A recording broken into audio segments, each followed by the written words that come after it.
Ictus noong April 2013. Nung bago po ako sa Ictus, bali, ano lang po kami, konti lang kami. I just started na mahiyain. Nung tumatagal na,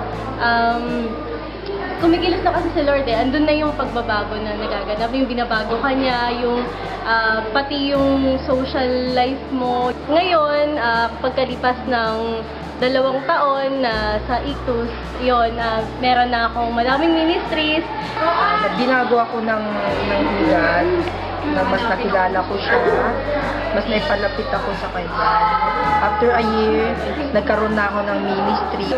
Aking pong asawa ay nasa loob po ng kulungan ngayon. And dahil po sa grasya ng Panginoon na naririto pa rin po ako nakatayo at patuloy na lumalaban po dun sa kanyang kaso. Isa akong head ng Social Concern Ministry and salamat sa Panginoon, all the glory to God, and I'm doing this for the glory of God, hindi para sa akin, kundi para sa Panginoon. Po ay bunga ng Stockwater Group na sa biyaya po ng Diyos ay pinagkaloob sa akin